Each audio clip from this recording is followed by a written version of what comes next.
सीरत अन्नबी सल्लल्लाहु अलैहि वसल्लम। उन्वान: यहूदियों के सवालात। जून ही हज़रत बिलाल रज़ी अल्लाह अन्हा की अज़ान गूंजी और हज़रत उम्र रज़ी अल्लाह अन्हा के कानों में ये अल्फाज पड़े, वो जल्दी से चादर संभालते हुए उठे और तेज तेज चलते मस्जिद नबवी में पहुँचे।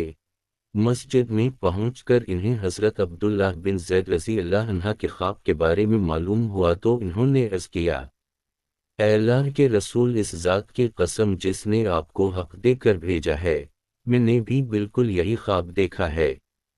हज़रत उम्र रज़ी अल्लाह अन्हा की ज़बानी ख्वाब की तस्दीक सुनकर आप सल्लल्लाहु अलैहि वसल्लम ने इरशाद फरमाया, अल्लाह का शक्र है, अब पांचों वक्त की नमाजों के लिए हज़रत बिलाल रज़ी अल्लाह अन्हा अज़ान देते। उन पांच नमाजों के अलावा किसी मौका पर लोगों को जुमा करना होता, मसलन सूरज ग्रहण और चंद्र ग्रहण हो जाता या बारिश तलब करने के लिए नमाज पढ़ना होती, तो वो फलसलात जामिया कहकर ऐलान करते थे। इस तरह नबी अकरम सल्लल्लाहु अलैहि वसल्लम के ज़माने तक हज़रत बिलाल रज़ी अल्लाह अन्हा मुअज़्ज़िन रहे। उनकी गैर मौजूदगी में हज़रत अब्दुल्लाह इब्न मकतूम रज़ी अल्लाह अन्हा अज़ान देते थे।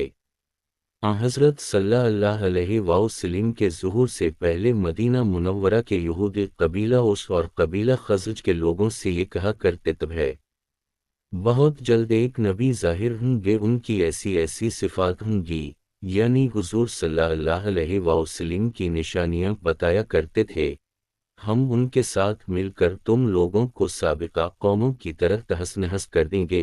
जिस तरह कौम आद और कौम समूद को तबाह किया गया, हम भी तुम लोगों को उसी तरह तबाह कर देंगे। जब नबी पाक सल्लल्लाहु अलैहि वसल्लम का ज़ुहूर मुबारक हो गया तो यही यहूद हुज़ूर पाक सल्लल्लाहु अलैहि वसल्लम के खिलाफ हो गए और साजिशें करने लगे। जब ओस और खज़रज के लोग इस्लाम के दामन में आ गए तो बाज़ सहाबा ने इन यहूदियों ने कहा, ऐ यहूदियों, तुम तो हमसे कहा करते थे कि एक नबी ज़ाहिर होने वाले हैं, उनकी ऐसी ऐसी सिफ़ात होंगी, हम उन पर ईमान लाकर तुम लोगों लो तबाह व बर्बाद कर देंगे, लेकिन अब जबकि उनका ज़ुहूर हो भी है तो तुम उन पर ईमान क्यों नहीं लाते? तुम तो हमें नबी करीम सल्लल्लाहु अलैहि वसल्लम का हुलिया तक बताया करते थे। सहाबा किराम रिज़वान अल्लाह अलैहिम अजमईन ने जब ये बात कही तो यहूदियों में सलाम बिन मुश्कम भी था। ये कबीला बनी नज़ीर के बड़े आदमियों में से था। उसने उनकी ये बात सुनकर कहा, उनमें वो निशानियां नहीं हैं जो हम तुमसे बयान करते थे। इस पर अल्लाह ताली ने सूरा बकरा की आयत नंबर 89 नाज़िल फरमाई। तर्जुमा: और जब इन्हें किताब पहुंची, यानी कुरान, जो अल्लाह की तरफ से है और इसकी भी तस्दीक करने वाली है जो पहले से उनके पास है, यानी तौरात, हालांकि उससे पहले वो खुद इस नबी के वसीले से किफ़ार के खिलाफ अल्लाह से मदद तलब करते थे।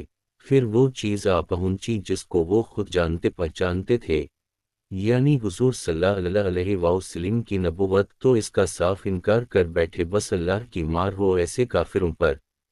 इस बारे में एक रिवायत में है कि एक रात हुज़ूर नबी करीम सल्लल्लाहु अलैहि वसल्लम ने यहूदियों के एक बड़े सरदार मालिक बिन सीफ से फरमाया, मैं तुम्हें उस ज़ात की कसम देकर पूछता हूँ कि जिसने मूसा अलैहिस्सलाम पर तौरात नाज़िल फरमाई, क्या तौरात में ये बात मौजूद है कि अल्लाह मोटे ताज़े खबर यानी यहूदी राहिब से नफरत करता है, क्योंकि तुम भी ऐसे ही मोटे ताज़े हो। तुम वो माल खा खा कर मोटे हुए जो तुम्हें यहूदी लाला कर देते हैं।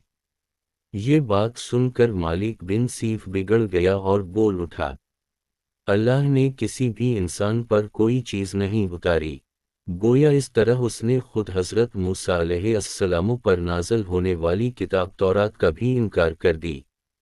और ऐसा सिर्फ झुंझलाहट की वजह से कहा। दूसरे यहूदी इस पर बिगड़े। इन्होंने इससे कहा, ये हमने तुम्हारे बारे में क्या सुना है?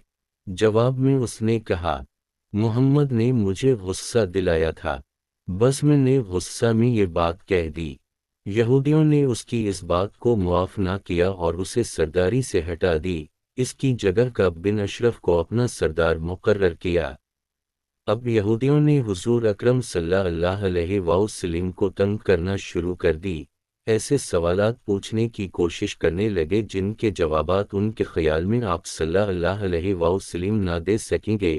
مثلاً ایک روز انہوں نے پوچھا، عبداللہ فارانی، اے محمد صلی اللہ علیہ وسلم، آپ ہمیں بتائیں روح کیا چیز ہے؟ آپ صلی اللہ علیہ وسلم نے اس سوال کے بارے میں وحی کا انتظار فرمایا۔ جب وحی نازل ہوئی تو آپ صلی اللہ علیہ وسلم نے ارشاد فرمایا، روح میرے رب کے حکم سے بنی ہے، یعنی آپ صلی اللہ علیہ وسلم نے قرآن کریم کی یہ آیت پڑھ لی۔ ترجمہ: اور یہ لوگ آپ سے روح کے متعلق پوچھتے ہیں، آپ فرما دیجئے کہ روح میرے رب کے حکم سے بنی ہے۔ سورۃ بنی اسرائیل، آیت 85۔ پھر انہوں نے قیامت کے بارے میں پوچھا کہ کب آئے گی؟ آپ صلی اللہ علیہ وسلم نے جواب میں ارشاد فرمایا، اس کا علم میرے رب ہی کے پاس ہے، اس کے وقت کو اللہ کے سوا کوئی اور ظاہر نہیں کرے گا۔ سورۃ الاعراف۔ اسی طرح دو یہودی آپ صلی اللہ علیہ وسلم کے پاس آئے اور پوچھا، آپ بتائیے اللہ نے موسیٰ علیہ السلام کی قوم کو کن باتوں کی تاکید فرمائی تھی؟ جواب میں آپ صلی اللہ علیہ وسلم نے ارشاد فرمایا، یہ کہ اللہ کے ساتھ کسی کو شریک نہ ٹھہراؤ، بدکاری نہ کرو، اور حق کے سوا یعنی شرعی قوانین کے سوا کسی ایسے شخص کی جان نہ لو جس کو اللہ تعالی نے تم پر حرام کیا ہے۔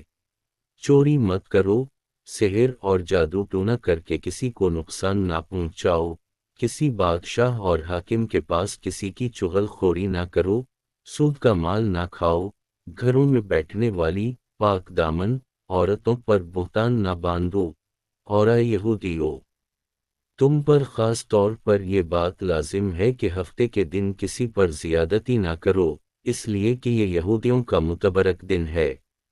یہ 9 ہدایات سن کر دونوں یہودی بولے، ہم گواہی دیتے ہیں کہ آپ صلی اللہ علیہ وسلم نبی ہیں۔ اس پر آپ صلی اللہ علیہ وسلم نے ارشاد فرمایا، تب پھر تم مسلمان کیوں نہیں ہو جاتے؟ انہوں نے جواب دیا، ہمیں ڈر ہے اگر ہم مسلمان ہو گئے تو یہودی ہمیں قتل کر ڈالیں گے۔ دو یہودی عالم ملک شام میں رہتے تھے، انہیں ابھی نبی کریم صلی اللہ علیہ وسلم کے ظہور کی خبر نہیں ہوئی تھی۔ دونوں ایک مرتبہ مدینہ منورہ آئے، مدینہ منورہ کو دیکھ کر ایک دوسرے سے کہنے لگے، یہ شہر اس نبی کے شہر سے کتنا ملتا جلتا ہے جو آخری زمانے میں ظاہر ہونے والے ہیں۔ اس کے کچھ دیر کے بعد انہیں پتہ چلا کہ حضرت صلی اللہ علیہ وسلم کا ظہور ہو چکا ہے اور آپ صلی اللہ علیہ وسلم مکہ معظمہ سے ہجرت کر کے اس شہر مدینہ منورہ میں آ چکے ہیں۔ یہ خبر ملنے پر دونوں آپ صلی اللہ علیہ وسلم کی خدمت میں حاضر ہوئے۔ انہوں نے کہا، ہم آپ سے ایک سوال پوچھنا چاہتے ہیں، اگر آپ نے جواب دے دیا تو ہم آپ پر ایمان لے آئیں گے۔ آپ صلی اللہ علیہ وسلم نے ارشاد فرمایا، پوچھو، کیا پوچھنا چاہتے ہو؟ انہوں نے کہا، ہمیں اللہ کی کتاب میں سب سے بڑی گواہی اور شہادت کے متعلق بتائیے۔ ان کے سوال پر سورہ آل عمران کی آیت 19 نازل ہوئی۔ آپ صلی اللہ علیہ وسلم نے وہ ان کے سامنے تلاوت فرمائی۔ ترجمہ: اللہ نے اس کی گواہی دی ہے کہ سوائے اس کی ذات کے کوئی معبود ہونے کے لائق نہیں، اور فرشتوں نے بھی اور اہل علم نے بھی گواہی دی ہے، اور وہ اس شان کے مالک ہیں کہ اعتدال کے ساتھ انتظام کو قائم رکھنے والے ہیں، ان کے سوا کوئی معبود ہونے کے لائق نہیں، وہ زبردست ہیں، حکمت والے ہیں، بلا شبہ دین حق اور مقبول اللہ تعالی کے نزدیک صرف اسلام ہے۔ یہ آیت سن کر دونوں یہودی اسلام لے آئے۔ اسی طرح یہودیوں کے ایک اور بہت بڑے عالم تھے، ان کا نام حسین بن سلام تھا۔ یہ حضرت یوسف علیہ السلام کی اولاد میں سے تھے۔ ان کا تعلق قبیلہ بنی قینقاع سے تھے۔ جس روز آپ صلی اللہ علیہ وسلم ہجرت کر کے حضرت ابو ایوب انصاری رضی اللہ عنہ کے گھر میں رہائش پذیر ہوئے، یہ اسی روز آپ صلی اللہ علیہ وسلم کی خدمت میں حاضر ہوئے۔ جون ہی انہوں نے آپ صلی اللہ علیہ وسلم کا چہرہ مبارک دیکھا، فوراً سمجھ گئے کہ یہ چہرہ کسی جھوٹے کا نہیں ہو سکتا۔ پھر جب انہوں نے آپ صلی اللہ علیہ وسلم کا کلام سنا تو فوراً پکار اٹھے، میں گواہی دیتا ہوں کہ آپ سچے ہیں اور سچائی لے کر آئے ہیں۔ پھر ان کا اسلامی نام آپ صلی اللہ علیہ وسلم نے عبداللہ بن سلام رکھا۔ اسلام قبول کرنے کے بعد یہ اپنے گھر گئے، اپنے اسلام لانے کی تفصیل گھر والوں کو سنائی تو وہ بھی اسلام لے آئے۔